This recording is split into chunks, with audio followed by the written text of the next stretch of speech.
It's 8:45 and congratulations, you're born.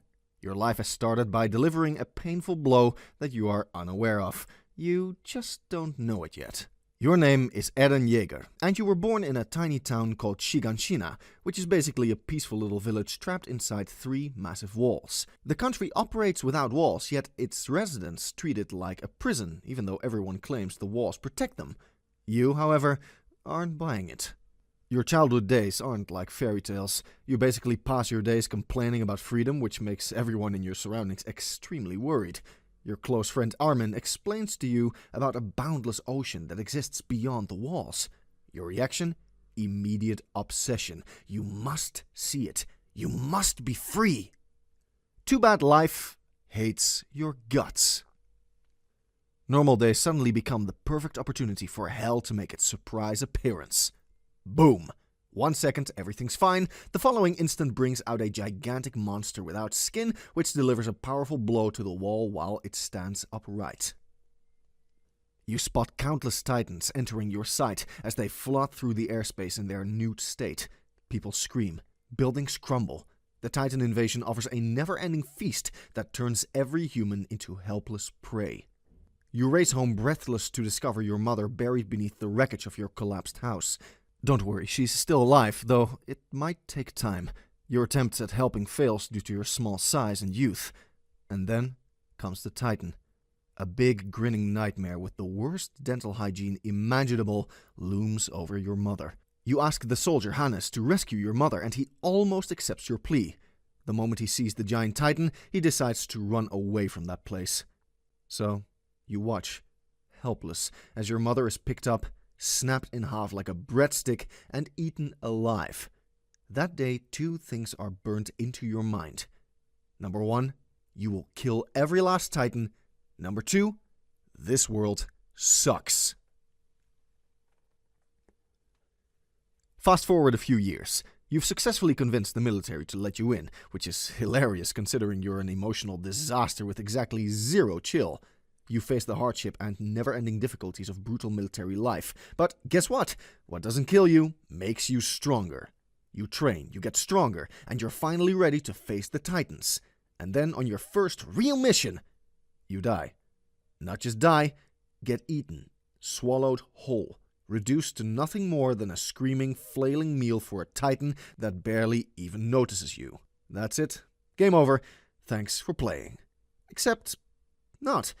Because just when everything should be over, something impossible happens.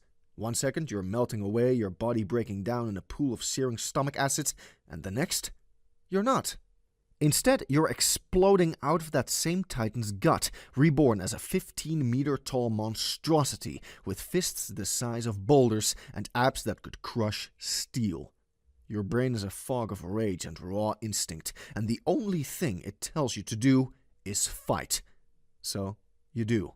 You tear through everything in sight, fists colliding with flesh and bone, leaving a trail of devastation in your wake. Then, just as suddenly as it started, it's over. You wake up, human again, surrounded by the wide-eyed stares of your comrades. But they aren't looking at you with gratitude. They are looking at you like you're something else. Something unknown. Something dangerous. Because normal soldiers don't turn into Titans mid-battle. Congratulations, you're no longer just a soldier, you're a weapon. You think that'd be cool? It's not. Time passes. You start unraveling the mess that is your existence, and surprise, your entire childhood, a lie. Your dad, not just some kind-hearted doctor, no. Turns out he stole the power of a Titan shifter from a royal bloodline, then force-fed it to you before vanishing off the face of the earth. Oh, and another fun fact, Titans, they aren't just mindless monsters. They used to be people. Every single Titan you've killed, the ones you've cut down without hesitation, the ones you've watched your comrades slaughter might have once had a family, a home, a favorite book, or a pet they loved. You take a second to process that. Then you shove it down and keep going because, guess what? Your friends, the ones you've fought beside, bled beside, trusted, they're traitors. Annie, the cool, mysterious one, yeah, she's actually the female Titan. Rainer, the guy you look up to, the one you call the brother, he's the armored Titan. And Berthold, the quiet, nervous one who never really stood out, oh, he's just the gigantic titan, no big deal. The same people who destroyed your home, once killed your mother, and shattered your life. Yeah, they've been right next to you this entire time. Your trust issues? Through the roof. But don't worry, it gets worse. You finally make it. The basement. The one place that's been dangling in front of you like some holy grail of truth. The answer to everything. The thing you and your friends have bled for. And when you finally throw open that door, breathless, shaking, expecting some grand revelation, you find books. Just a stack of dusty old journals. No glowing titan serum, no top secret weapons, just some ancient handwritten pages your dad left behind, as if your entire life was some overcomplicated treasure hunt. So, you sit down, open the first one, and immediately wish you hadn't. Because everything you thought you knew, a lie. The world isn't just the three walls and a bunch of titans. It's so much bigger than that. There's an entire country beyond the ocean called Marley, and the people there, they don't just dislike you, they despise you. To them, you're not human. You're a demon, a curse, something that needs to be kept locked away or wiped out completely. You're still trying to process that when the second truth punches you in the gut. You and your people? You've basically been living in a post-apocalyptic concentration camp. Marley has been using your homeland as Titan's disposal for centuries. Every time they needed to get rid of someone, they turned them into a Titan and tossed them over the walls like garbage. And that means every Titan you've ever killed, every single nightmare fuel abomination you cut down without a second thought, was a person once. Someone with a family, a past, maybe even a favorite food that wasn't human flesh. And just when you think it can't get any worse, you read the final part. You've never had free will. Not once. Your Titan power doesn't just let you see the past, it lets you see the future. And that means every choice you've ever made, every action, every so-called decision, it was already set in motion by your future self. There was never a choice, never another path. Everything has been on the rails from the start. So, to sum it up, the world is way bigger than you thought, your people have been trapped in a never-ending cycle of oppression, and your entire life has been predetermined by some smug, time-looping version of yourself. You sit there, staring at the pages, letting it all sink in. And then, very quietly, you decide you are so done. If the world wants to treat you like a monster, fine. You'll show them a real one. So, you pack your bags, sneak into Marley, make some new friends who instantly regret ever meeting you, and then you declare war. And by declare war, you don't mean a speech. You mean you personally wreck an entire city, wipe out thousands of people, and eat the Warhammer Titan like a post-workout protein bar. Your old friends? Horrified. Armin and Mikasa still trying to save you. The rest of the world wants you dead.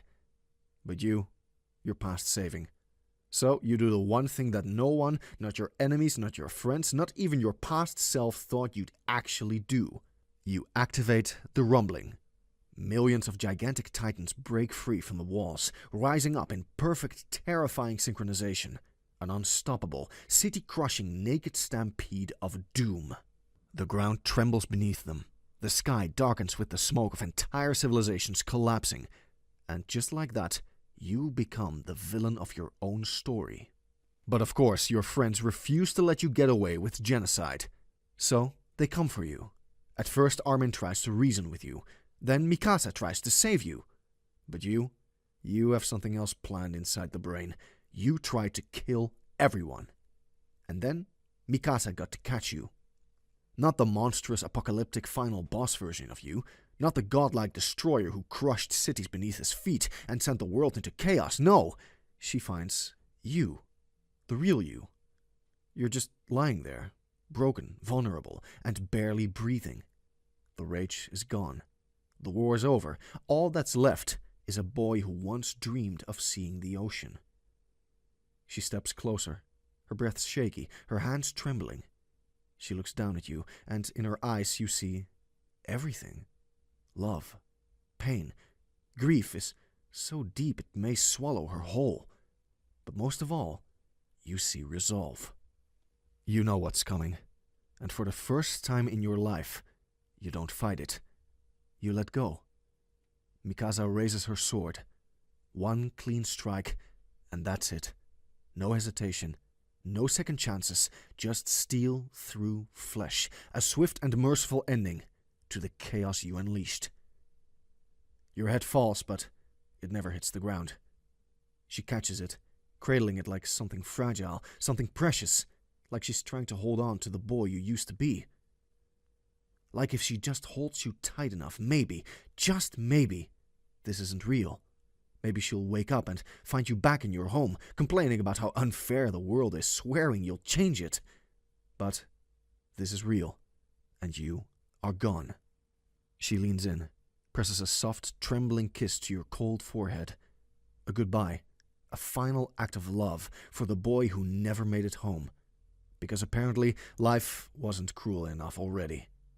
You die, the world moves on. Your people, free. War still exists. Mikasa, still visiting your grave years later, bringing you flowers no one else will leave. And in the end, nothing changed. You fought for freedom, you sacrificed everything, and yet, guess what? We're never free at all.